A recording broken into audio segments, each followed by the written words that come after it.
Comment ça va, Pierre? Très bien. Ok, bon, on va commencer, mon copain. C'est parti. Alors, on va commencer. Oh, joli. Double croche, papa, maman. Roulez. C'est mamie, grand-papa, quoi. Allez, c'est parti. Je vais commencer simple, Pierre. Quand as-tu commencé la batterie? Quel âge? Que tu as pris des cours? Voilà, comment t'es né exactement au niveau musical? J'ai démarré à Toulouse pendant un an, à 5 ans. J'ai fait on va dire de l'initiation et de la guitare de 5 à 6 ans. Et ensuite, mes parents ont déménagé dans le Tarn, donc on s'est installé à côté de Gaillac. Et là, je suis rentré pendant, je sais plus maintenant, 2-3 ans dans une école de village, quoi. On va dire ville, parce que quand même Gaillac, c'est plus une grandeur de ville. Et de là, j'ai fait un petit démarrage batterie. Puis ensuite, on va dire qu'à partir de 6 ans, j'ai vraiment démarré la batterie. 2-3 ans comme ça, et après j'allais chez un professeur, Philippe Tétard, qui lui m'a vraiment mis dans la batterie, vraiment pure et dure. Donc c'était des cours individuels, tu vois, où j'allais tous les mercredis en pleurant.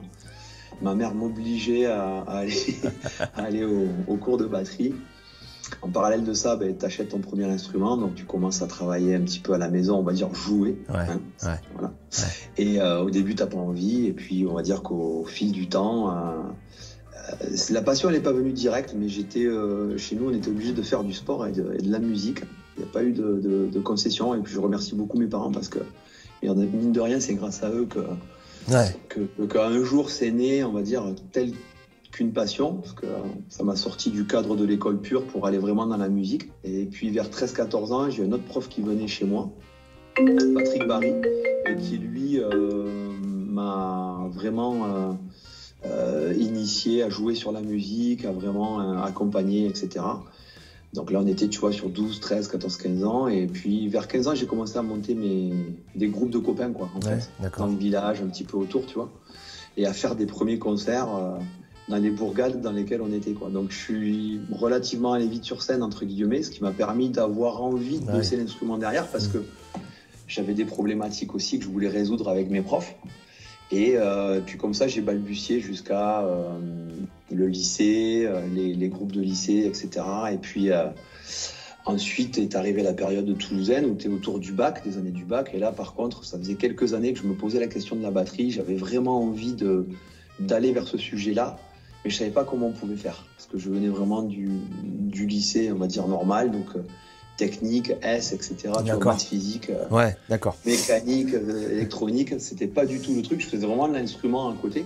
J'avais mes petits groupes et tout déjà, tu vois, à 17, 18. Et je faisais des concerts et tout, mais je faisais de la batterie en balbutiant. C'est vraiment après le bac où là, par contre, j'ai décidé, on va dire, j'ai un petit peu menti à mes parents en disant que j'allais faire un doc de sciences. Ne faites pas ça, faut pas mentir. Je suis allé m'inscrire en fait aux diverses écoles toulousaines et en cachette, je préparais les examens d'entrée pour pouvoir leur dire que voilà, je préparais mon après-bac, on va dire. Dès que j'ai eu le bac en poche, je suis parti à fond dans la batterie. D'accord. Voilà quoi. Donc je suis resté 6 mois à la fac. J'ai eu le premier semestre, je crois, de doc de sciences et puis après j'étais à fond dans. Fallait rentrer au conservatoire Agostini, musical. Donc j'étais vraiment. T'étais barré quoi. Ouais.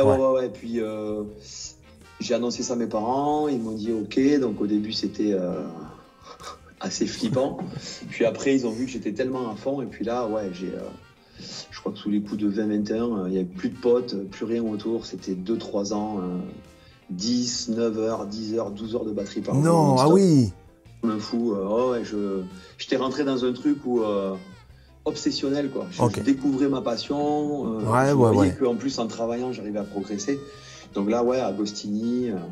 D'accord. Agostini, Toulouse, musical aussi à Toulouse, le conservatoire un petit peu plus tard en 2M de jazz. Mais du coup, là, je me suis mis. Donc en fait, j'ai jamais eu l'occasion de devoir jouer pour le moment, mais en gros, t'as un niveau de psycho, quoi. Non, mais à l'époque, on bossait beaucoup. Là, aujourd'hui, mes fonctions font que je donne toujours un petit peu de cours. Oui. Mais il y a quelques restes, mais il faudrait quand même passer un sacré temps pour raviver. Ouais. Ça démange parfois. Bon, je suis toujours je joue toujours la semaine, mais le fait quand même de ne pas avoir une activité où tu travailles ton instrument régulièrement et surtout tu tournes musicalement, tu perds forcément, quoi. Tu vois. Par contre, c'est vrai que quand tu sors des écoles, que tu es dans une phase où tu fais minimum 4 heures de batterie par jour, bah oui, bah oui. Eh oui. de 5, 6, 7 ans, forcément, t'es chaud, quoi. On en reviendra toujours à la même chose, c'est que forcément, quand tu taffes, tu as les résultats dans tout domaine confondu. Hein. Musical, voilà, il n'y a pas de secret. C'est du travail, en fait, ouais. bien sûr. C'est ça, détermination, et voilà, quoi. Ouais, voilà, donc le parcours, il a été celui-là. D'accord. Donc, ouais, un petit peu de guitare, mais très vite la batterie, et toujours la batterie, ouais. Ok. C'est un sujet qui me tient à cœur depuis tout petit. D'accord. Et au niveau du style, tu t'es orienté dans quoi, principalement? Alors, dans les groupes avec lesquels tu jouais? Au collège, à la phase collège, c'était plutôt le hip-hop à mon époque. Tu vois, hip-hop, chanson française évidemment. Moi, j'ai été éduqué à du Brel, Cabrel, Ferré, Obligato, Nogaro, évidemment. Nogaro. Oui, ok. Puis après, à côté de ça, avec les copains au collège, c'était la phase de hip-hop. Et puis après, le rock est venu aussi, tu vois, se mettre là-dedans. Et puis à un moment donné, il y a eu le métal. Et le métal, comme c'était une partie, on n'avait pas encore Internet et tout ça. Donc, on se passait des CD entre copains.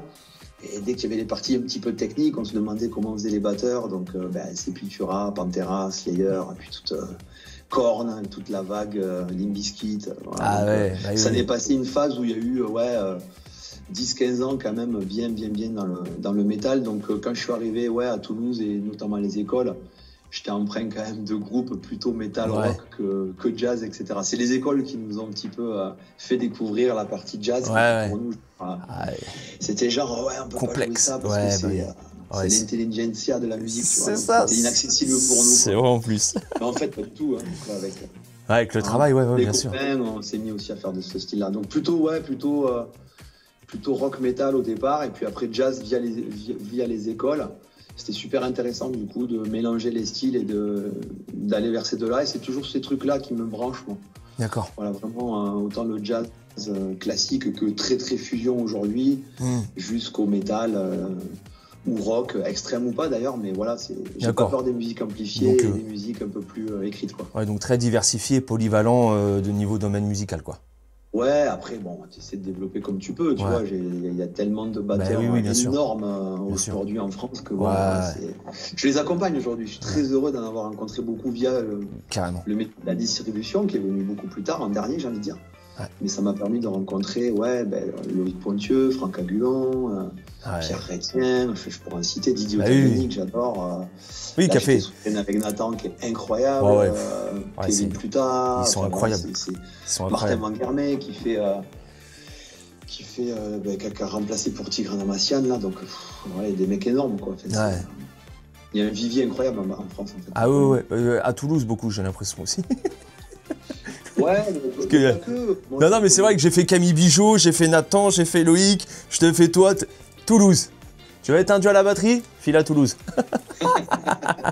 Non, mais c'est vrai que les écoles, elles sont présentes, dynamiques. Il y a eu un gros boulot de fait aussi à ce niveau-là. Et voilà, on a été influencés par des gens qu'on a vus avant nous, qui ont été nos pères un peu. Et du coup, on a suivi le courant, tu vois.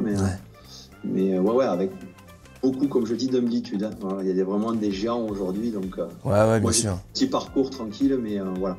À partir de quel moment dans ta vie tu t'es dit je vais développer ma marque de pot de batterie? Quel a été l'élément déclencheur qui a fait que tu t'es orienté dans ce domaine qui est quand même conséquent, où tu peux en effet dire que tu affrontes honnêtement les grandes marques, Remo, Evans, etc. Comment tu dis à un moment donné dans ta vie, il y a Remo, il y a Evans, des puissances américaines, quoi, et j'arrive moi avec mon projet, quoi?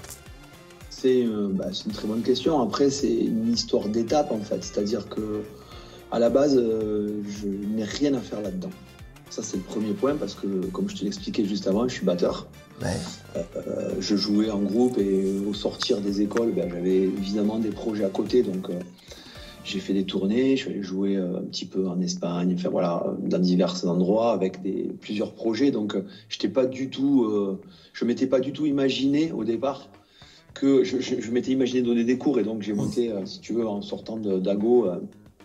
Donc je suis quand même resté 7 ans, j'avais 27 ans, j'avais commencé à monter mon école, enfin mon lieu à 25, donc je sais plus, je crois que c'est 2007, je monte mon école. Donc moi j'étais parti dans la batterie, je tourne, j'accompagne, j'ai mes projets perso, j'ai des projets peut-être plus alimentaires, j'ai de la pédagogie parce que j'adorais ça. Donc j'ai commencé à monter mon école et en fait, bon, on va dire que l'école est bien partie. Donc en 2007 jusqu'à 2015, en fait, je n'ai rien à voir avec la distribution, quoi. D'accord. Je suis musicien, en fait, quoi. Voilà, je suis musicien de formation, c'est mon métier, j'ai bossé pour ça. Ok. Voilà, il s'est avéré qu'après, quand je faisais des tournées, je voyais que j'étais quand même assez hyperactif. Donc une tournée, c'est beaucoup de temps mort. Et je me suis aussi vu, peut-être que ça correspondait pas à moi, tu vois, mais ça a mis beaucoup de temps à faire que. Donc l'école, voilà, je partais tourner du mercredi au dimanche. Après, le lundi matin, boum, il y avait les cours. Donc je suis monté jusqu'à 70 élèves de batterie tout seul. Wow. Tiens, ouais. L'école Drum and Groove, qui a maintenant 20 ans, quoi, puisque 2005, 2007, tu vois, voilà. Chapeau. Qui est une école de musique aujourd'hui avec plusieurs profs. Donc on encadre pas mal d'élèves. Il y a toujours autant d'élèves en batterie, donc c'est pour ça que je continue à donner des cours. Mais en gros, j'ai démarré rien à voir avec la distribution. Puis après, en 2010, est venu le monde du studio, parce que le lieu dans lequel j'acte les cours pouvait accueillir un studio. Ça avait été pensé comme ça. Donc j'ai mis les deux doigts dans la prise. Donc, tu vois, au niveau chronologique, je suis rentré dans le monde du studio par hasard en me disant, j'en ai marre qu'on enregistre ma batterie dans mes projets et que je ne reconnaisse pas mon instrument. Du coup, je vais le faire moi. Je suis rentré là-dedans, les deux doigts dans la prise. Limite, j'ai oublié de bosser la batterie parce que j'étais passionné par le monde du son. Et j'ai passé, du coup, 10 ans à faire des prods. Du coup, j'ai construit un studio dans l'enceinte de l'école. Je suis parti de 2 enceintes et une carte son. Bon, aujourd'hui, il y a une régie qui permet d'enregistrer, mixer, masteriser notamment les marques, mais pas que, aussi des projets musicaux. Et j'ai eu la chance d'en driver pas mal avec, évidemment, à côté de moi, des copains qui devenaient pros et qui avaient des super projets. Donc j'ai eu la chance de suite pouvoir enregistrer, après m'être formé sur du Pro Tools et du Logic, à de suite être dans le vif du sujet avec des magnifiques sujets musicaux, autant métal que classique, que jazz, que funk, que voilà. Donc j'ai pu enregistrer des gens. Et on va dire que cette étape-là, le travail du son m'a permis de mieux comprendre aussi la batterie, les autres instruments, les tessitures, les harmoniques, comment on pouvait les enregistrer, qu'est-ce qui se passait avec tel micro. Donc c'est là aussi, il y a un pied dans le son en fait, qui a toujours été un truc important pour moi. À un moment donné de mon parcours batteristique, le son, j'ai essayé de le travailler en me disant, bon, comment on accorde une batterie, qu'est-ce qu'on peut faire avec tel pot. Ça a toujours été quelque part là. Le monde du studio m'a vraiment mis dedans. Et ensuite, si tu veux, la distribution est arrivée en 2015 strictement par hasard. C'est que je voulais que mon école ait une ligne d'instruments à présenter aux élèves, distincte, avec un son aussi que j'aurais choisi. Ah ouais. Et donc j'ai commencé à faire des salons pour voir ce qui se passait de l'autre côté de la barrière, parce que j'y comprenais rien et que j'aime pas trop comprendre rien. Donc je me suis intéressé en fait, et à voir comment c'était fichu tout ça, et à ramener et à m'apercevoir que lors de salons, il y avait des marques intéressantes en fait qu'on nous avait pas montrées, tu vois, qui étaient sous-jacentes dans ce marché-là. Et il y en a certaines qui m'ont plu, notamment Murad Diril. Pour être tout à fait franc avec toi, c'est Murad Diril qui m'a mis le pied dans la distribution, parce que c'est un cymbalier turc que je défends à fond, parce que j'ai adoré le son que j'ai vu avec d'autres copains qui étaient avec moi dans ces salons-là. Et on était tous bluffés par ce qu'il faisait, parce qu'il y avait un travail main. Après, je me suis intéressé à comment ils faisaient les cymbales, etc. Mais c'est vraiment cette marque-là qui m'a mis le pied, parce qu'ils n'avaient personne en représentant français. D'accord. Et moi, pendant le salon, j'ai dit, ouais, je vais y aller. Et juste après, je dis, mais qu'est-ce que t'as raconté, dans quoi tu t'es foutu encore, quoi, tu vois. Et c'est comme ça que ça m'a mis le pied à l'étrier, mais je ne suis pas du monde ni de la vente, j'ai pas fait d'études là-dedans, voilà, donc c'est vraiment par hasard. Et un mi intéressant, je découvrais aussi un nouveau sujet, donc là aussi, tu vois, le son, je découvre un nouveau sujet, je bossais nuit et jour à fracasser YouTube et toutes les vidéos possibles et toutes les formations possibles, et voilà. Et quand je suis rentré là-dedans, pareil, à fond, dès que je fais un truc, c'est à fond, donc je suis rentré un peu comme un passionné qui va vraiment casser la muraille de Chine dans la longueur, et donc tout défourailler, parce que ça m'intéresse d'apprendre en fait, quoi. Ouais, tu savais aussi à partir du moment où tu te lançais dans le truc que ça y est, l'engrenage était lancé, maintenant il fallait aller jusqu'au bout, quoi. C'est ça, et je savais pas par contre la durée que ça allait, tu vois, prendre, parce que je rentrais avec une marque, derrière j'avais Canopus qui me faisait de l'œil, parce que le jazz, parce que je suivais Brian Blade, du coup je voyais, j'avais fait 2 voyages à New York aussi, où évidemment il y avait eu des passages dans des magasins spécialisés en batterie, ou voilà, donc je voyais Canopus, et du coup je me suis intéressé à Canopus, j'ai réussi à le ramener en France. Bon bref, donc 2014-2015, c'est vraiment après la phase, on va dire, batterie studio, où là je rentre dans la distribution et petit à petit je mets un certain temps à, on va dire, à développer ça, parce qu'il fallait comprendre aussi mais oui, le développement. Comment ça marche, comment ça se passe, qu'est-ce qui peut être fait, voilà. Et par contre j'avais une idée derrière la tête, c'était de ramener des choses que je trouvais pertinentes, parce que pendant des années, je voyais souvent les mêmes marques et j'en avais un petit peu marre, moi, personnellement, en tant que batteur, de devoir toujours avoir affaire aux mêmes séries ou au même nom, en fait. Et j'étais très curieux de savoir ce qui se faisait à côté. Donc les voyages, les vidéos aussi, tu vois, qui t'amènent aussi d'autres noms de marques, tu essaies de voir, tu cherches le son, donc tu vas voir un petit peu ailleurs. Et c'est de là que est venue petit à petit, 2014, 15, 16, 17, cette idée de monter une boîte de distrib qui pourrait présenter des marques artisanales au départ, pas forcément représentées en fait, sans avoir vraiment l'idée de ce que peut avoir, ce que peut être la taille du marché français ou autre, tu vois, qui est beaucoup plus clair pour moi aujourd'hui. Mais j'y suis allé vraiment à tâtons total, quoi. J'allais voir mes potes qui étaient pros, en leur disant, écoute, j'ai trouvé ce son-là, je trouve que ça défonce, qu'est-ce que t'en penses toi, c'est bien, c'est pas bien, voilà. Donc j'y suis allé à tâtons pendant peut-être 3-4 ans, tu vois. Puis à un moment donné, j'ai mis le pied à l'étrier, je suis vraiment rentré dans les magasins. Et là, j'ai vraiment pris, donc 2019, avant le Covid, et là, j'ai vraiment pris l'ampleur de ce que ça pouvait être la distrib, en commençant à travailler, évidemment, avec plusieurs magasins, et en voyant qu'il y avait des choses à faire, en fait, dans ce monde-là, en fait, qui est tout petit, parce que notre milieu de la batterie est tout petit. Malheureusement. Et du coup, ça a permis de comprendre, en fait, comment a été fichu le marché, les problématiques qu'on a, autant des grandes, très grandes, moyennes, petites marques en fait. Voilà, tout le monde est dans le même bateau. Qu'il y en a qui sont très installés, d'autres moins, d'autres tenus par des très gros distributeurs, d'autres pas. Voilà, tu vois. Donc tout cet univers-là, c'est venu petit à petit. Voilà, aujourd'hui, ça fait pas moins de 10 ans que je suis dedans. Donc voilà. Et donc si tu veux. On a eu, l'année où moi ça a un petit peu décollé, c'est 2019, et après 2020 on se prend le Covid. Donc j'avais prévu d'embaucher et tout, etc. Voilà, et c'est l'année du Covid qui a été, on va dire, vraiment qui a fait mal, quoi, à tout le monde. Tout le monde a dû rester à la maison. Les magasins, mais plus personne ne pouvait y aller puisqu'on n'a pas pu se déplacer, je crois, je sais plus de mémoire, mais au moins 3 mois. Après, il y a eu une phase où on est un peu ressorti. Il fallait reconfinement. Donc l'année, elle a été pourrie, quoi, en fait. Et si tu veux, c'est l'année 2020 qui a permis de se poser avec ce recul-là et de dire, bon, mais qu'est-ce qu'on fait, quoi. Et on s'est rendu compte que c'est un sujet où il y avait des choses à faire.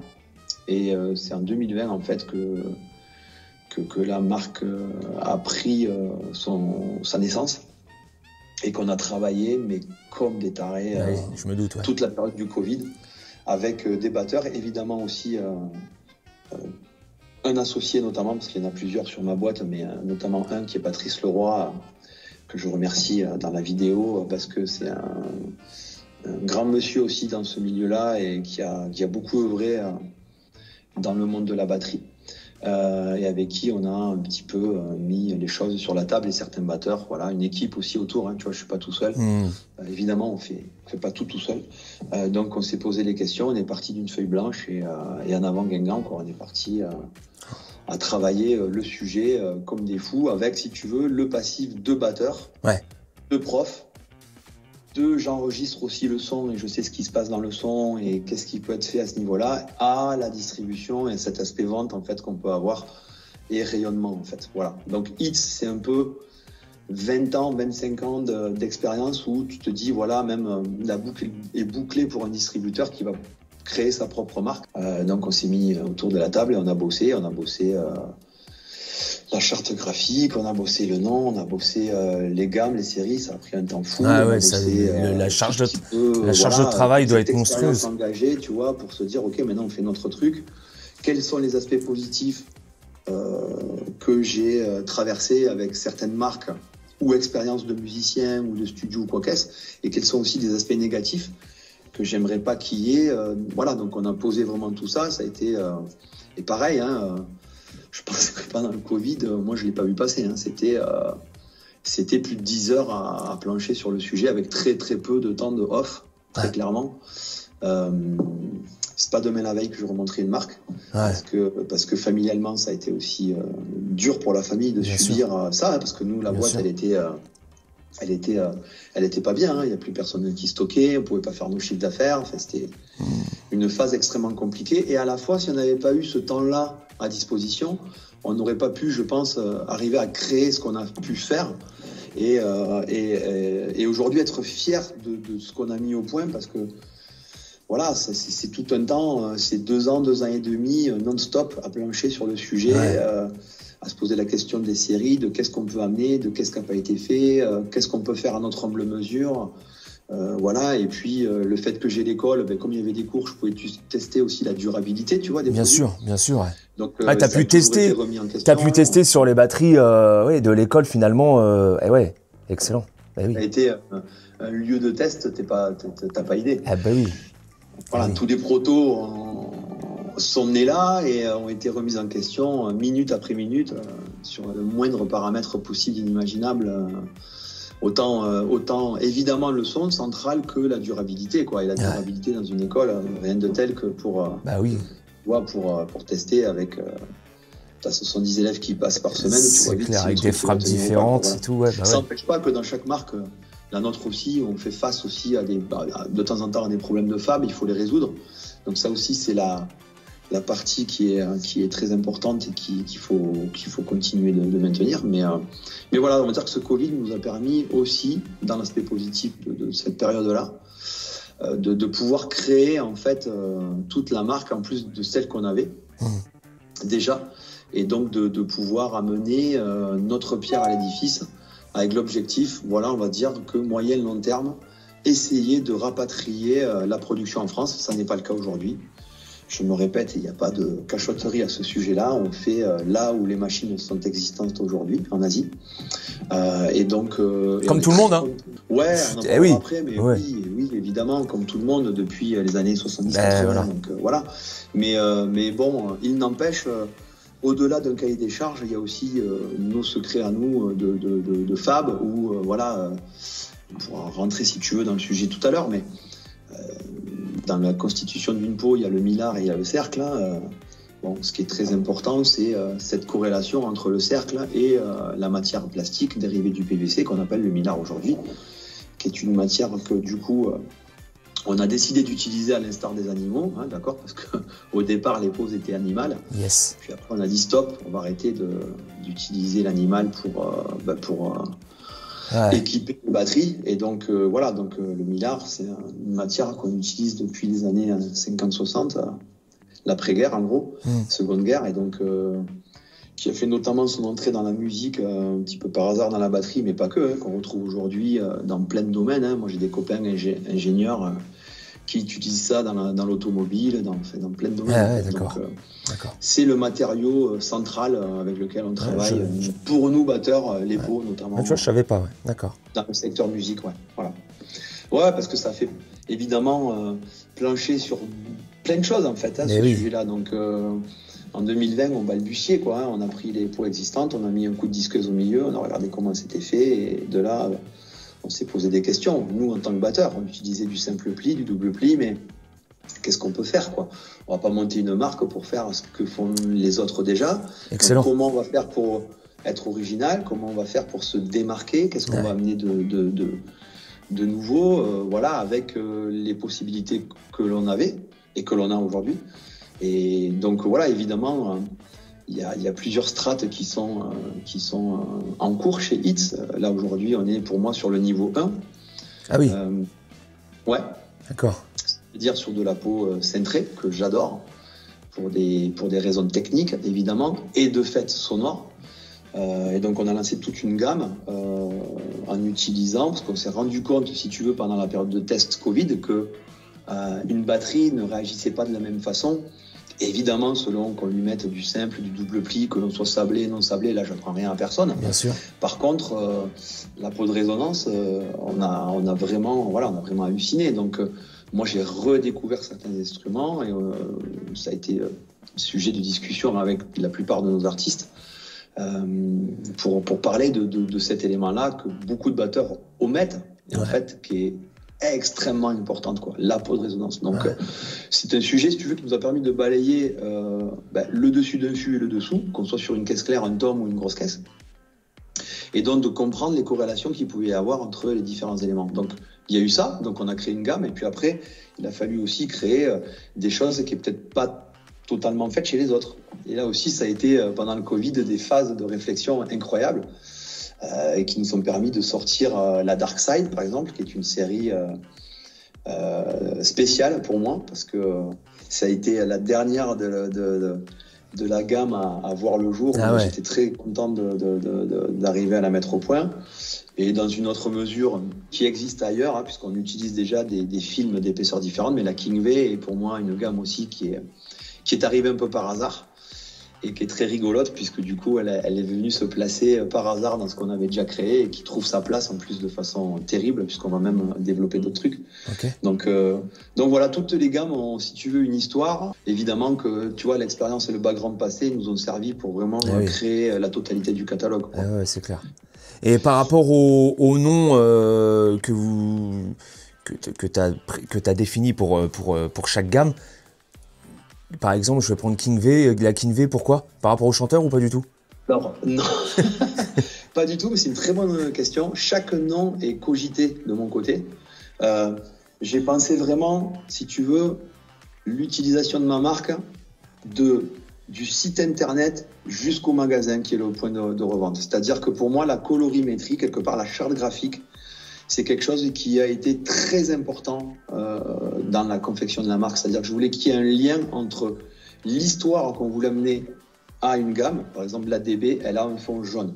Et donc, quand les gens sont un petit peu au fait de notre marque, s'ils vont en magasin, ils verront que toutes les étiquettes jaunes, c'est du DB. Donc, la colorimétrie, comme les noms. Alors, les noms, c'est un petit peu plus personnel. Là, tu parles de la série King V. Ça fait référence au roi Arthur, tout simplement parce que mon petit garçon, il s'appelle Arthur. Donc, je voulais lui mettre un petit clin d'œil.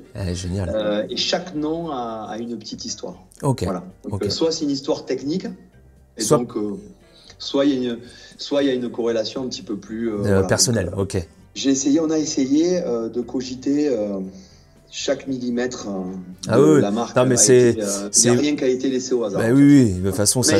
En tout cas. On a essayé de rien laisser au hasard. Ah bah non, mais moi après, je vous dis, ça a été une découverte aussi pour moi. Et quand j'ai installé les pots, c'est vraiment l'effet waouh que ça m'a fait tout de suite. On est très très fiers une fois de plus de ce qui a été fait. Vous pouvez, et on le défend à mort parce que je sais qu'on amène, on est au courant, on sait qu'on amène un son qui est différent des autres. Ça s'explique techniquement et aussi au niveau du rendu, parce que c'est nos utilisateurs qui nous le disent, à savoir déjà d'entrée de jeu nos artistes, nos partenaires, toi aussi exactement, tu vois. Donc nous on le savait, mais on savait pas, c'était un flip quand on a lancé la marque en février 2022 à la Baguetterie Toulouse, qui est maintenant Midi Drum Store. J'étais client depuis tout petit de l'équipe Baguetterie à Toulouse, où on a eu la chance de découvrir plein d'instruments, etc. depuis tout gamin. J'étais hyper fier de pouvoir lancer ça là, avec Franck Aiguillon et Charlie Davo, qui sont, pour Franck, c'est un mentor, un ami, plein de choses. C'est quelqu'un qui m'a vraiment fait avancer, et Charlie Davo, adorable aussi, super mec. Et donc j'étais très content qu'il représente un petit peu ce lancement à travers ce magasin-là notamment. Ça a été un flip absolu. Moi, j'ai flippé jusqu'au bout en disant, ça y est, on lâche le truc. C'était, j'ai pas dormi, quoi. C'était, comment ça va être pris? Est-ce qu'il n'y a pas des erreurs? Est-ce qu'on peut pas mieux faire là? Le site n'était pas totalement fini. Il y avait plein de trucs en jachère encore pour moi. C'était pas le bon moment, mais à un moment donné, il fallait le lancer, tu vois, le truc. Donc, c'est surtout l'entourage qui m'a dit, lâche les chevaux, on y va, on verra ce qui se passe autour. Et donc, il y a les magasins, mais aussi les batteurs, tu vois, de renom qui ont rassuré. Complètement. Pour que ça se fasse, on va dire que ça coule. Mais ouais, ça a été, ça a été la goutte au fond, le lancement. Tu sais pas, alors aujourd'hui, de voir qu'il y a des gens qui sont fans, mais c'est incroyable. Moi, je trouve ça nous remplit de fierté parce qu'on se dit, waouh, on a aussi notre petite place dans ce milieu-là. Content de la globalité de ça et donc ça nous motive de dingue à continuer évidemment ça montre une fois de plus que quand c'est bien fait et quand il y a un travail mais sur plusieurs années pour concevoir ce genre de produit, que le travail paye. Et c'est important pour tous ceux qui nous regardent qu'à un moment donné, si tu bosses, si tu travailles, si tu t'acharnes dans ce que tu aimes, dans ce que tu entreprends, tu réussiras. Voilà. Je ne connais pas la réussite facile. Hein. Ah non, ça c'est sûr. Ah ben oui, non mais le parcours il est... Je ne grouvais pas à la base, je ne sais même pas aujourd'hui si j'ai pour moi à peu près compris ce terme-là, tu vois. J'ai des potes qui sont des tueurs à gages, mais moi j'ai dû vraiment travailler la batterie pour en faire à peu près quelque chose, tu vois. Donc évidemment que dans tout sujet, le studio ça a été pareil. J'ai passé des nuits entières à creuser ce sujet-là. La distrib, c'est pareil. Et évidemment, créer une marque, c'est pareil, quoi. Ça se fait pas en demi-mesure, quoi. Rien n'est simple. Pour moi, il y a plein de fois où on aurait pu baisser les bras, où j'avais envie d'eux. Tu vois, on peut parler du packaging, mais le packaging, c'est 9 mois. C'est 9 mois de taf, quoi. C'est-à-dire, même pendant mes pauses ou mes vacances, j'avais des coups de téléphone à répondre en mode waouh, ça remet tout en question. Attends, mais alors l'ouverture, le truc. Enfin, Et à l'arrivée, on est trop content d'avoir notre système d'ouverture qui n'est pas celui des autres. En tenant compte de ce que je faisais à côté pour pas copier, parce qu'on ne veut pas copier. Donc, on se pose les questions aussi. De raconter l'histoire de vite, c'est pas d'être de faire un copier-coller. Déjà là. Voilà, donc c'est tout ça, hein. C'est très très long, c'est fastidieux, quoi. C'est fastidieux, il faut avoir les épaules bien accrochées. Je veux bien te croire. Pourquoi choisir Hits par exemple, à part bien sûr tout ce qu'on a énuméré, mais qu'est-ce qui va être la différence sonore pour ceux qui n'y connaissent rien, qui ne connaissent pas? J'essaierai bien, mais quelle va être la principale différence avec une grande marque telle que Remo ou Evans? T'as que des bonnes questions, toi. Pas facile, hein. Écoute, je dirais la première, au niveau technique, on n'est pas fait de la même façon. Aujourd'hui, il y a deux façons, peut-être que les internautes me contrediront, peut-être une troisième que j'ai zappée dans ce cas-là, mais pour moi, j'en vois deux. Soit on a la peau qui est collée, c'est ce que fait Remo et Evans, c'est-à-dire qu'on a eu un aluminium qu'on remplit de colle et le millard vient à l'intérieur. Cette technologie-là amène un certain son. C'est-à-dire que ce qui va amener le son, ça va être le millard utilisé, qui est central et qui est très important. C'est ce qui fait que souvent, on vient en nous disant « Ouais, mais ta question, quoi, par rapport aux autres marques, mais déjà, on n'a pas la même technologie. C'est-à-dire qu'eux, ils sont collés, nous, pas. » Et il y a d'autres marques aussi qui utilisent la peau sertie, en fait. Remo également. Mais d'autres marques. Déjà techniquement on n'a pas la même utilisation au niveau du cercle, ça c'est le premier point. Donc la peau collée va amener pour moi beaucoup de souplesse parce que il va y avoir tendance à ce que ce cercle qui est très léger, et du coup la peau est très légère, subisse des efforts du fût quand on vient serrer. Et du coup, ces déformations de millard vont permettre à obtenir ce qu'on appelle des harmoniques. Pourquoi je raconte ça? Parce que j'ai demandé à des copains ingénieurs de faire des simulations en dessinant des cercles différents et avec des matières. On s'est rendu compte que, évidemment, que la peau sertie n'avait pas la même propriété de propagation du son qu'une peau collée. Donc déjà, ça, c'est vraiment central. C'est les deux problèmes. C'est les deux, pardon, pas problèmes, mais les deux petits points qui sont quand même importants. Donc, Remo et Evans, on voit déjà qu'il n'y a pas le même son. Les utilisateurs Remo n'ont pas le même son que Evans, alors qu'en fait, on a la même technologie de cercle. Tu vois, donc, c'est quand même assez étonnant. Donc, on va dire que la technologie, même si elle est la même, le millard est central. Dosio, nous, on est donc serti. Donc, ça veut dire que la peau, en fait, elle est sertie dans son pourtour, en fait, dans le cercle, avec un noyau en acier et un contour en aluminium. Donc ça confère beaucoup de rigidité. Pas du tout la même souplesse qu'une peau collée. Et ça, je trouve ça génial parce que du coup, c'est la peau qui arrive sur le tome, qui se met en place et qui contrôle un peu le tome. Je vais employer ces termes assez on va dire, simples pour exprimer la différence entre les deux. Juste, du coup, je rebondis sur ce que tu dis. on n'est pas obligé quand on accorde notre pot pour la première fois, comme toutes les pots jusqu'à maintenant, de faire péter les points de colle à fond. Beaucoup font, on pète les points de colle, on desserre, on resserre, pour que pas avoir à accorder sa peau de batterie tout le temps. Donc là, en fait, tu arrives, tu tends ta batterie, tu n'as pas besoin de... Enfin, c'est un accordage facilité finalement en plus. Tu as tout dit parce que tu fais péter les points, tu fais péter la colle. Eh ben oui. Tu fais craquer le pinard, donc en fait là, tu n'en as pas besoin en fait. Et oui. Pas de colle. Donc ça déjà, voilà quoi. Donc, les gens qui sur ce type de pot qui vont vouloir entendre le crrr, c'est pas bon. Hein. Arrêtez tout de suite.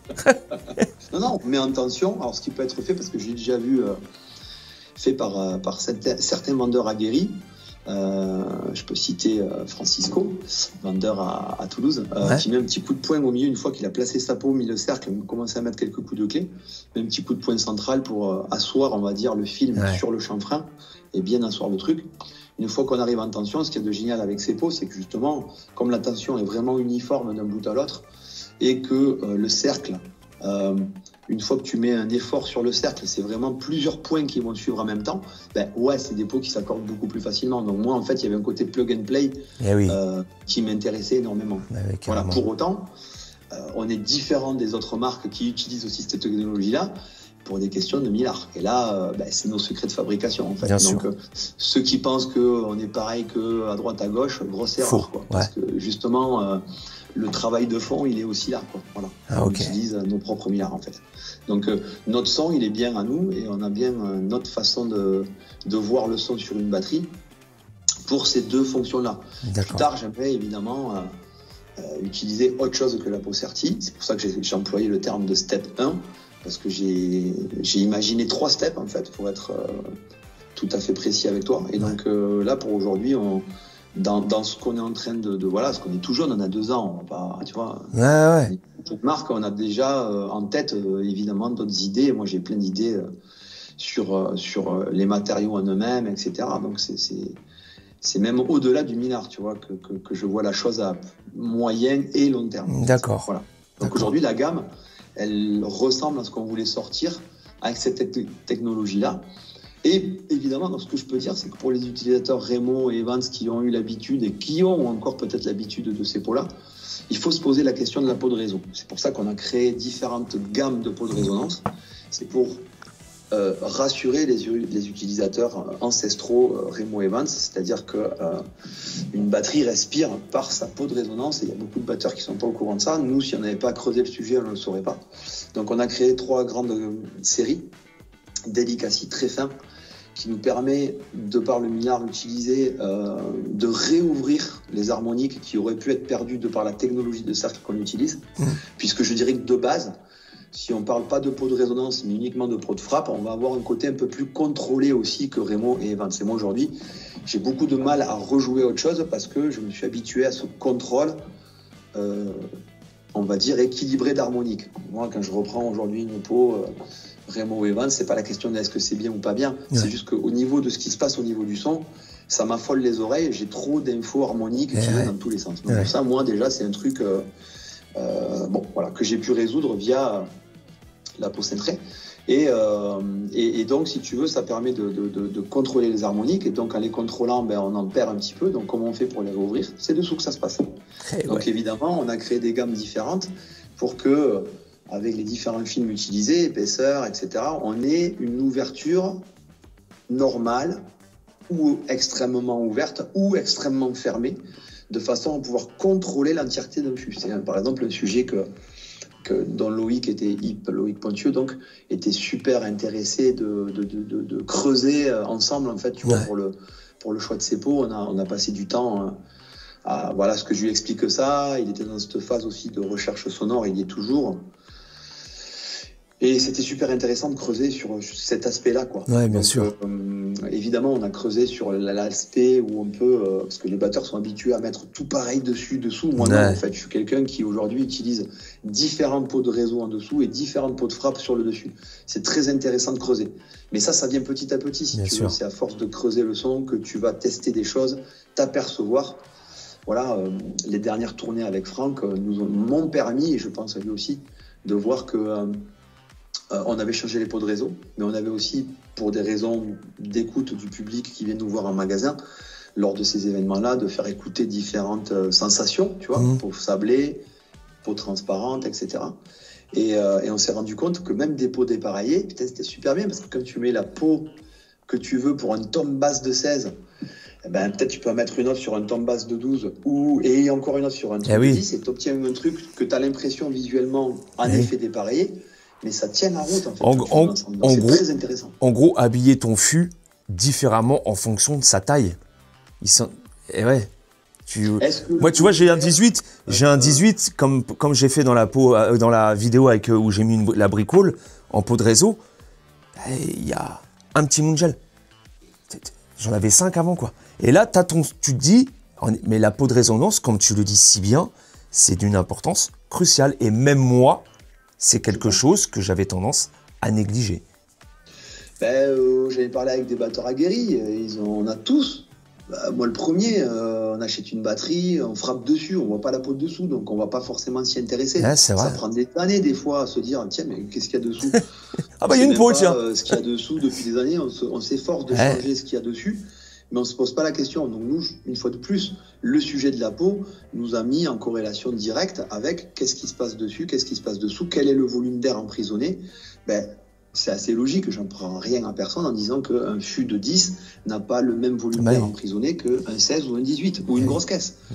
Voilà, comme pour moi, une grosse caisse doit fonctionner, c'est ma définition et c'est comme ça, doit fonctionner sans rien dedans. Donc quand on s'est posé sur la gamme de peau de grosse caisse, il y avait évidemment la frappe, mais il y avait aussi la peau de réseau.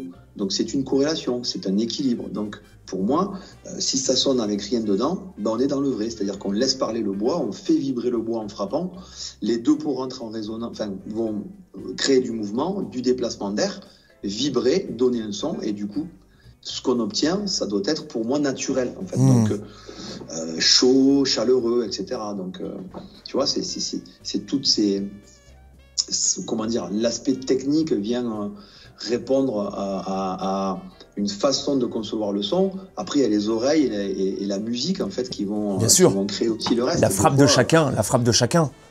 Complètement. Il y a des gammes qu'on a créées parce qu'en un coup de baguette, on s'est regardé, on a fait waouh, tu vois, on a dit putain, c'est génial, ça marche de dingue, on touche à rien, c'est vraiment ça. Alors que je pensais que pour asseoir les gammes, on allait prendre 1 an et demi avant de se dire est-ce que c'est ça, est-ce que c'est pas si, tu vois, de revenir. Bon, il y a des protos qu'on a fait 46 fois, mais et d'autres qui ont été une évidence, quoi, tu vois, parce que ça marchait direct pour nous, une fois de plus, tu vois. Voilà. Donc si on doit résumer, les différences se situent techniquement, en fait, au niveau de technologie cercle plus utilisation Millar, et derrière, évidemment, on obtient un son, et ce son-là, chez nous, c'est plus facile à accorder, on arrive plus facilement à la note qu'on veut, on contrôle mieux, pour moi, je trouve, la dynamique d'un fût, et ensuite, on va chercher à voir si on veut compresser ou pas le son, et donc là, on va venir faire intervenir la peau de réseau pour réouvrir. Donc chez nous, quelqu'un qui va utiliser 2 gammes identiques en peau de frappe et en peau de résonance, très souvent, je dis peau de frappe, tu prends ce que tu aimes, et dessous, si tu étais habitué à ce que tu utilisais avant, tu vas prendre un truc plus fin pour laisser respirer et dans un premier temps te faire au son. Rentrer dans une marque, c'est rentrer dans un son. Donc, bien sûr. C'est sûr qu'il faut casser ses habitudes, il faut et je salue encore les magasins qui défendent notre marque parce qu'ils font un boulot de dingue pour mettre ça sur le terrain et avoir confiance en nous, en ayant expliqué, en ayant aussi des artistes qui nous aident à nous développer aussi, à rassurer, tu vois, parce que on est conscient qu'en étant tout jeune, on est moins assis, qu'une marque est là depuis 50, 70 ans. Donc il y a des habitudes de consommation qu'on casse. Mais d'un autre côté, on a travaillé aussi, tu vois, donc il y a des choses qu'on modifie, il y a des choses que je vais encore modifier là, tu vois, en concernant certaines gammes, parce que ça doit évoluer, que je regarde ça avec les artistes en disant tiens, tu vas me tester ça parce que je veux voir. Je pense que on fait partie du lot de marques, et toute marque aujourd'hui présente sur le marché, il n'y en a aucune qui est arrivée in fine, en fait. Une marque a toujours besoin, et à mon sens, doit se remettre en question constamment.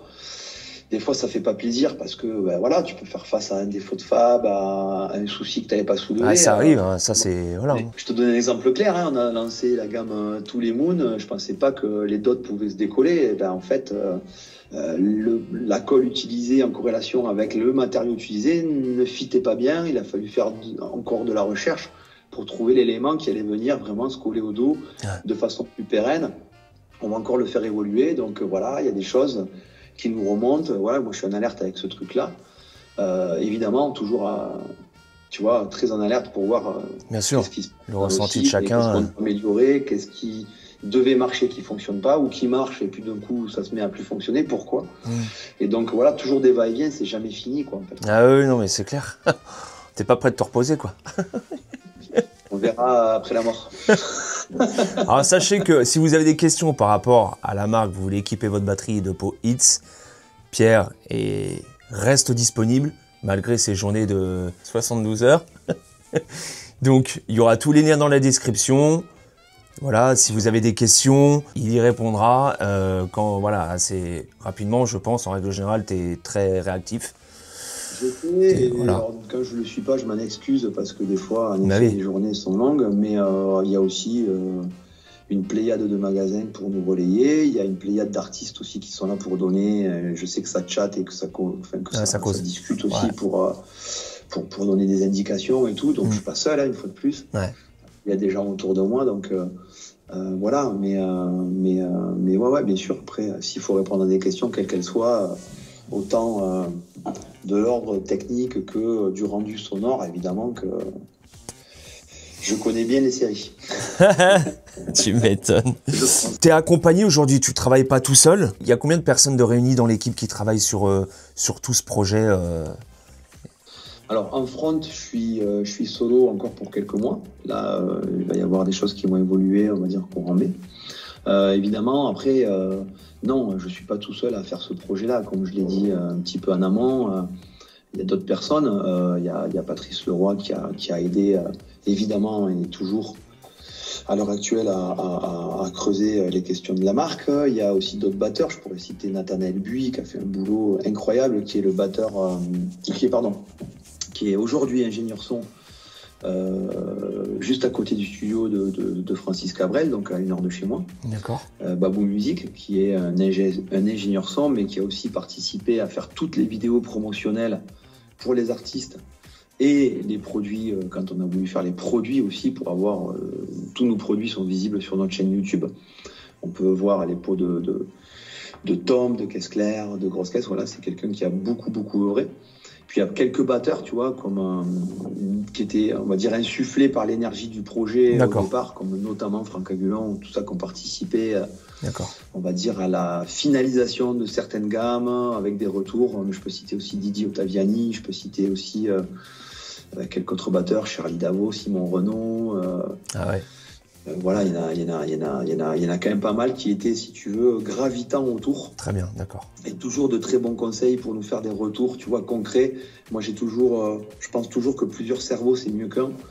Ça fait plusieurs retours. Et comprendre que certains batteurs de jazz ont des esthétiques, des batteurs de métal ont une autre esthétique à aller voir. Donc voilà, ce retour-là de tout ce cheptel de batteurs est hyper important. Donc voilà, mais qui œuvrent aussi en front aujourd'hui tout seul, parce que là j'essaye d'agrandir. Alors après il y a des gens qui sont, on va dire, externes, qui travaillent sur les sites. Voilà, donc il y a une petite équipe, j'ai envie de dire, de 5-6 personnes quand même autour, tu vois, qui sont plus ou moins proches, qui activent plus ou moins, et à qui moi je me réfère très souvent pour parler d'un projet. Parce que je sais que ta question va arriver sur le dernier produit qui devrait voir le jour bientôt. Là aussi, ça a été un travail commun. Donc ouais, c'est toujours en communauté qu'on essaie de faire avancer les choses. Les produits accessoires, j'ai envie de te dire, je te dirais que, par exemple, on les fait toujours en corrélation avec une base artiste, en fait. C'est-à-dire que tu as parlé des clés. Les pads sont sortis, mais on a fait des vidéos avec Franck Agulon, Didier Ottaviani. Manque de temps qui nous a pas permis de lancer les autres, mais on a d'autres vidéos en cours où on a mis en ligne un trainer online où tous les gens qui achètent le pad peuvent aller voir des exos de Franck aussi, tu vois. Voilà, donc il y a toujours un lien quand même, on essaie de trouver un lien entre l'accessoire et notre communauté d'artistes pour les faire participer, les faire aussi... Bon, il y a des noms connus dans nos artistes, il y a des noms moins connus. L'idée, c'est de faire évoluer tout le monde, d'essayer de rester dynamique avec tout le monde, quoi.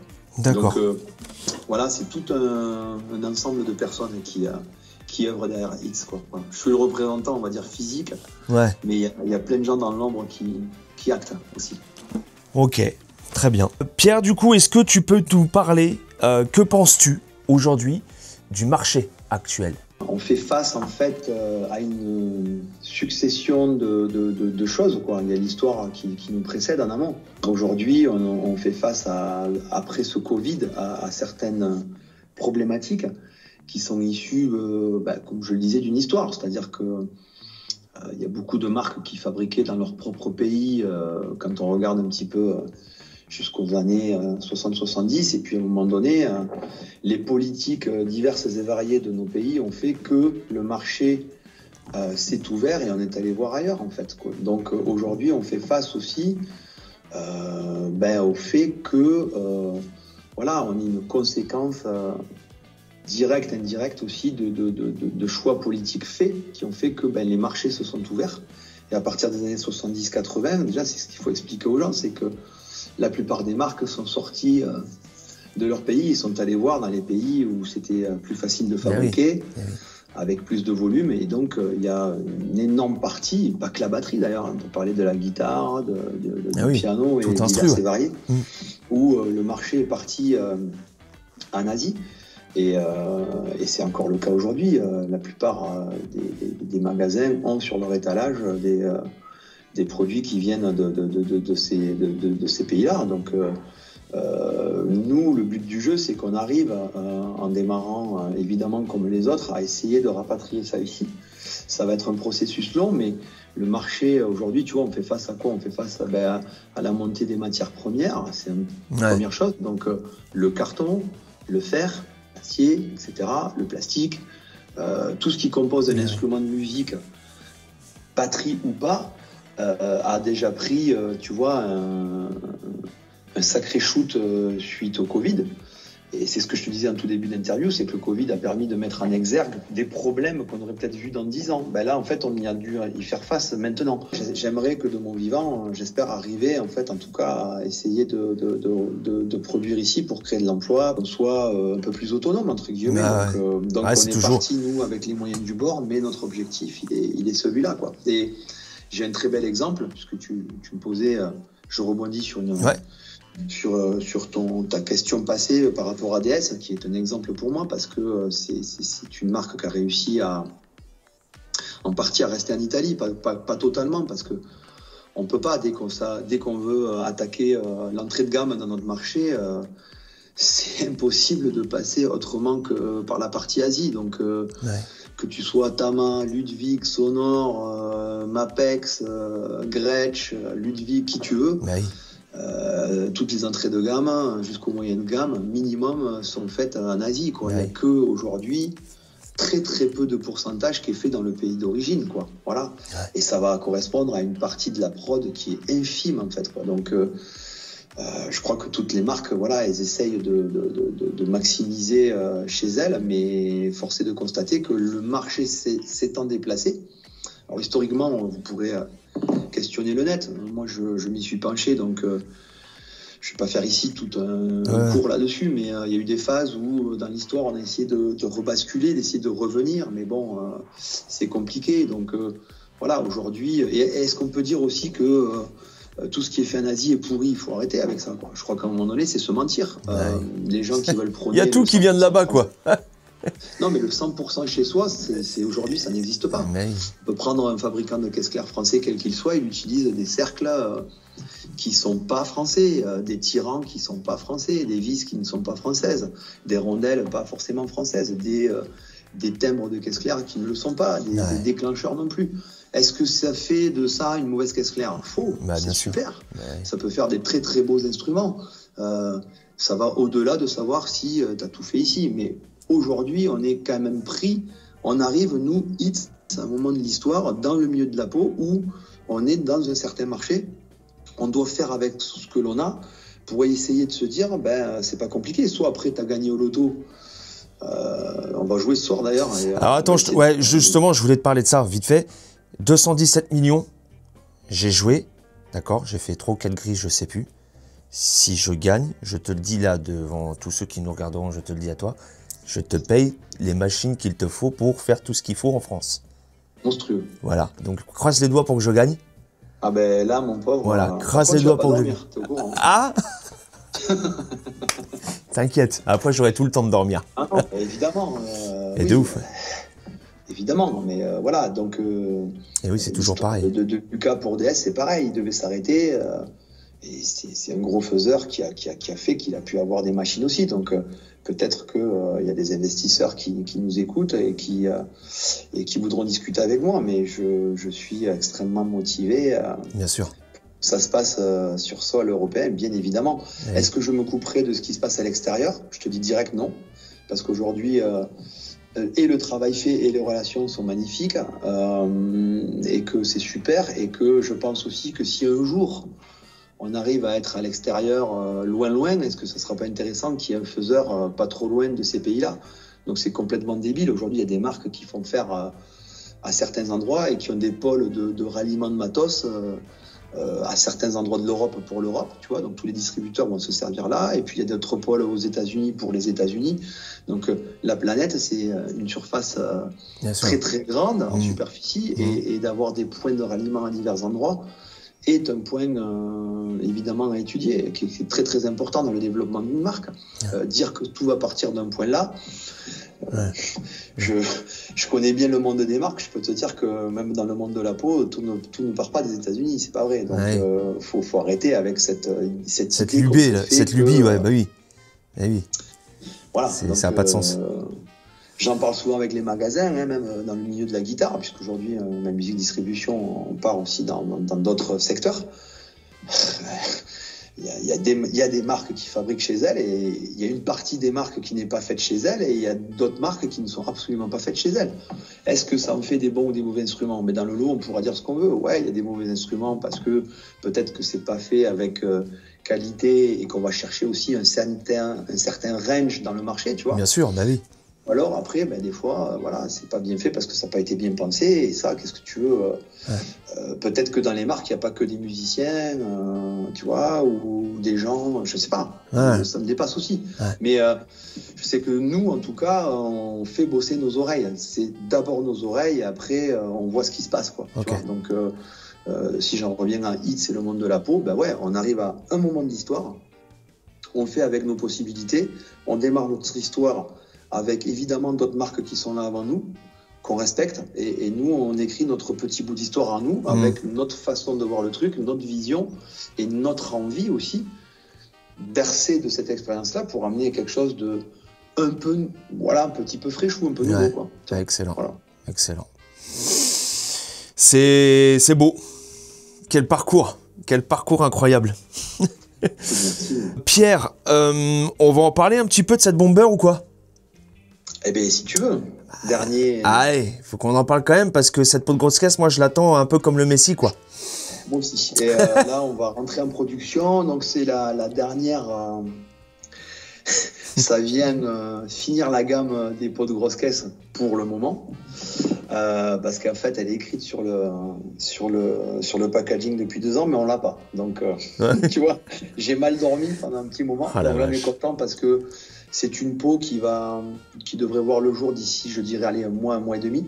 Oui, qui va être faite en partie à Bordeaux. Donc je suis très content parce que tu vois, on remet un pied à l'étrier sur le fait d'essayer de ramener. On va faire un film d'ailleurs explicatif sur ça parce que on a trouvé un industriel dont le commercial a été génial parce que ça lui a fait kiffer de rentrer dans ce sujet-là et on va expliquer, j'aimerais expliquer lors de cette vidéo de l'idée jusqu'à la faisabilité, jusqu'à l'arrivée dans les magasins. Tu vois, on est à plus d'un an en fait. Ah la vache.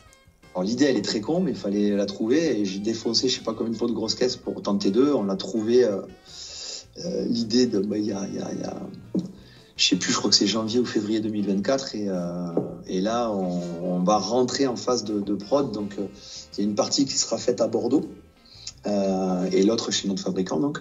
Okay. Et on va assembler les deux nous ici et on va filmer justement de l'idée jusqu'à la sortie officielle des magasins, jusqu'à l'utilisation et le retour de nos artistes. Excellent. Et donc cette peau, elle va venir un petit peu amener une touche encore supplémentaire sonore à ce qu'on avait fait, à ce qu'on a actuellement en peau de grosse caisse, et qui pour moi est centrale, puisqu'on a du simple pli, du double pli, du sablé, du non sablé, du simple film, voilà, du muffle avec et sans muffle, bon bref. Et donc là, on est super content parce qu'on va avoir un petit peu notre version à nous de ce qu'on peut dire de la IMAD en fait. Donc on va amener un son avec beaucoup de subs, une attaque, et dans l'idée de se démarquer, de ne pas faire comme les autres ont fait. Donc ça a pris du temps de se poser là-dessus, très content du résultat obtenu. Et on espère que ça va plaire évidemment, donc ça c'est pareil, hein, on va croiser les doigts, on espère faire des heureux, ça nous remplira de joie et de fierté que de rendre les gens heureux avec ça. Tu te doutes bien que je vais la prendre, hein, qu'il y aura forcément un retour. Petite question du coup, ma grosse caisse avec cette peau que je vais installer prochainement, je la laisse vide ou je mets un petit coussin ou un oreiller dedans? Là, ça va parler à beaucoup. C'est libre à chacun. Pour moi, une fois de plus, alors à la limite un petit coussin, tu vois, je viens du studio et alors évidemment des fois on a bourré des grosses caisses parce que tu tues un peu. On part une bande de mousse qui vient laisser un petit espace entre la peau de réseau et la peau de frappe de quelques millimètres pour qu'il y ait ce mouvement-là dans la mousse et qu'on laisse quand même respirer. Je suis pas quelqu'un qui éteint les sons. Voilà, je n'y arrive pas. Ouais. Donc tu vas te confronter peut-être à une version du son qui est la mienne. Et j'ai envie de te dire, moi, une fois de plus, un fût, c'est un fût. Si on l'a fait en bois, c'est pas pour rien. Si on l'a mis de telle épaisseur, c'est pas pour rien. Bien sûr. Quand je parle avec Lucas de chez Desdrum, on a des corrélations de symétrie, de façon de voir la propagation du son, en fait. Quand on tape quelque chose, on le fait vibrer. Cette vibration en physique, moi, je l'ai appris, on crée un phénomène ondulatoire. Ce phénomène ondulatoire, il va avoir des notes, des harmoniques graves, médium, aiguës. Ça dépend de la sinusoïde obtenue. Et donc, on fabrique du son en fait en frappant. En fait. Donc, à partir de là, est-ce que je dois étouffer ou pas? Soit c'est la musique qui nous le dit, auquel cas on va venir étouffer. Tu vois, c'est le cas par exemple en reggae où pendant des années il n'y avait pas trop de réseau. Ils mettaient des coussins, des couvertures de ouf. En métal parce qu'ils triguaient. Voilà, mais moi je suis pas très fan quand je joue un truc et que ça sonne comme un mur là, comme un carton plein, j'y arrive pas. Donc du coup, je me suis toujours posé la question de comment ça doit sonner vide et donc de cette propagation harmonique et de comment on peut les contrôler aussi.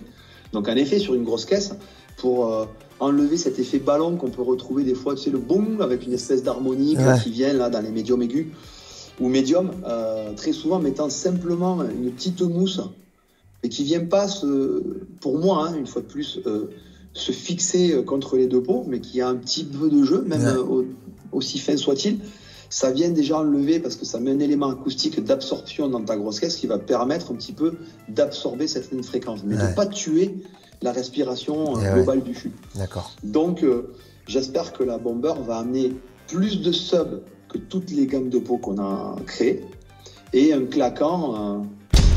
ce truc-là, encore plus proéminent en fait.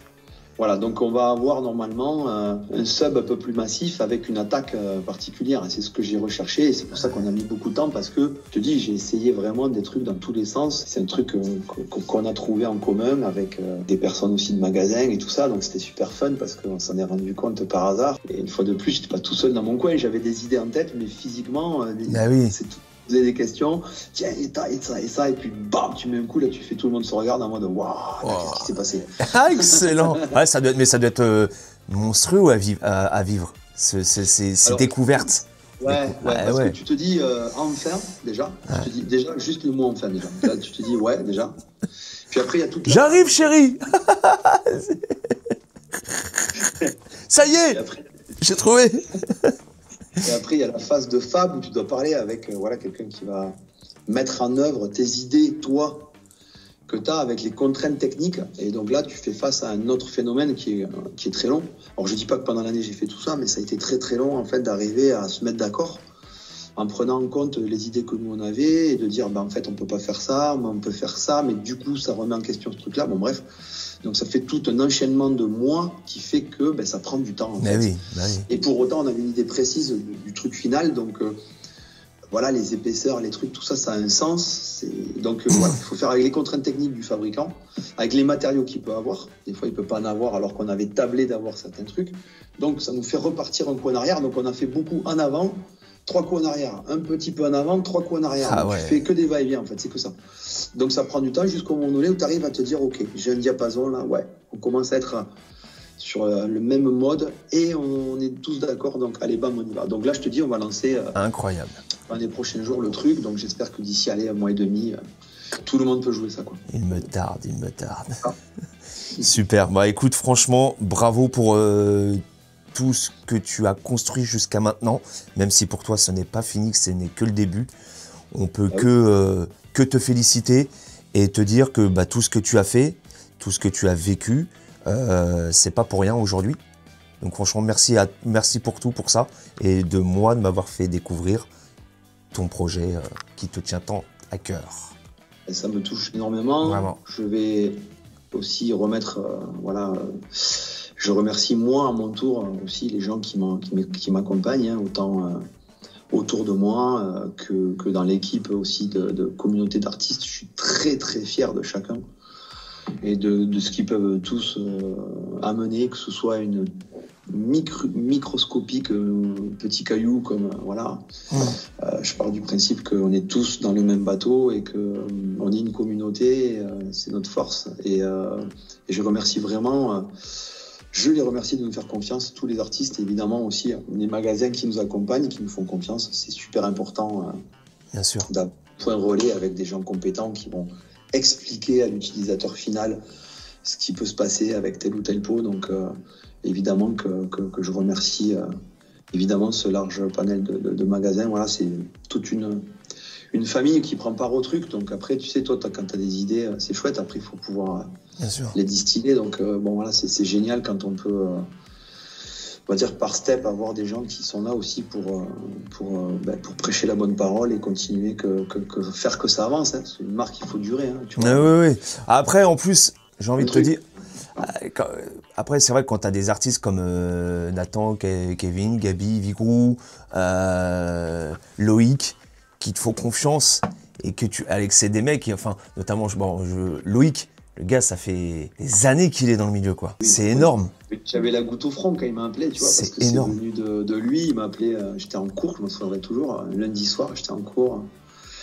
Je vois le numéro. Alors, j'avais déjà son nom, parce que je crois qu'on avait un petit peu, mais bon, j'étais en plein cours. Je dis, bon, là, je dis à mes élèves, bon, là, il y a le patron qui appelle. Je vous laisse 10 minutes, vous faites tel exo. Puis on a discuté, on s'est embarqué dans une discussion un petit peu trop longue pour mes élèves d'ailleurs. Et ils s'étaient tous endormis sur l'instrument. Ouais, il avait testé, je crois, sur The Voice, parce qu'il était dans une phase où il faisait The Voice à Paris. Puis voilà, il m'a appelé en me disant, voilà, putain, c'est génial, je m'éclate, comment on peut faire pour bosser ensemble et tout. C'est parti comme ça. Ah ouais. Et moi, j'étais comme un ouf, quoi. Tu vois, c'était génial. Donc mais merci à lui, merci aux autres, évidemment, parce que ça fait vraiment, ça fait énormément de fierté quand tu as des gens qui, une fois de plus, qui font confiance, qui vont comprendre ce que tu as voulu mettre en place, qui vont le défendre, qui vont essayer d'œuvrer pour que ça soit utilisé par le plus grand nombre, évidemment, quoi. C'est monstrueux, quoi. Ah oui, c'est clair. Donc, avant de conclure quand même, est-ce que tu as en projet aussi de franchir les frontières, de développer tout ça ailleurs ? Ouais, évidemment. Là, c'est une très bonne question à nouveau. Bravo, Cyril. Évidemment. On a lancé Hits en 2022. On a évidemment des demandes émanant d'autres pays. J'y ai pas répondu de façon objective et peut-être anti-business. Anti-business, je m'entends. C'est-à-dire que non, je voulais vraiment que le modèle France fonctionne. Donc pour ça, j'ai besoin de temps, j'ai besoin d'un retour large. Et j'ai besoin de voir comment la marque, elle est vue, sentie et appréciée dans le pays d'origine, en fait. D'accord. Là, maintenant, on a un retour de 2 ans qui nous fait nous rendre compte que, voilà, au-delà du nombre d'utilisateurs, on a des gens qui nous font des retours de ouf. J'en reçois toutes les semaines par mail ou par Messenger, ou voilà, c'est pas que des artistes, c'est des utilisateurs aussi amateurs, tu vois, débutants, amateurs, donc c'est monstrueux. Merci à eux, et donc ouais, ça nous fait nous rendre compte que on a réussi à toucher toutes les strates aussi du marché, et que on a notre place en fait dans ce giron-là. Maintenant, ça se fait par étapes. Ouais. On y planche depuis le premier jour, hein, depuis même avant 2022, mais ça devrait venir. Mais là, ouais, on est en train de vraiment réfléchir à sortir, évidemment, puisque dans la production, dans le fait de ramener la production dans le pays, c'est évidemment le volume de vente aussi qui va faire parler les choses. Donc, soit tu l'as pas, le volume de vente. Si tu l'as pas, c'est que tu as un gros billet pour pouvoir créer des machines, donc peut-être gagner au loto, comme tu disais tout à l'heure. Et du coup, voilà, sinon, il faut ramener du volume de vente qui va faire intervenir le fait que d'avoir une machine, c'est intéressant. Oui. Parce qu'elle doit fonctionner non pas un jour par semaine, mais 7 jours sur 7, donc, ou 5 jours sur 7 en tous les cas. Donc voilà, c'est quelque chose qui va se faire par phase, et tout ça est évidemment étudié et évidemment sur le bord de la table tous les jours. Donc il n'y a pas un jour qui se passe pas sans ce truc-là. Et dès le départ de la marque, on avait des demandes en fait de pays extérieurs, pas forcément à côté en plus. D'accord. Qui nous demandaient direct grâce au site internet, et voilà, qu'il a quand même une belle gueule ce site, tu vois, je suis très fier. Grave. Donc voilà, ça a permis de donner envie aussi de découvrir, tiens, c'est qui ce petit nouveau qui arrive, et donc voilà, donc on garde tout ça au chaud, et là ça se précise de plus en plus. Ouais. Donc, d'accord. J'espère que dans l'année à venir ou l'année prochaine, on sera capable d'aller à l'étranger. Ouais. D'accord. Moi, je suis quelqu'un d'impatient, mais de fou à la base. J'ai zéro patience, en fait.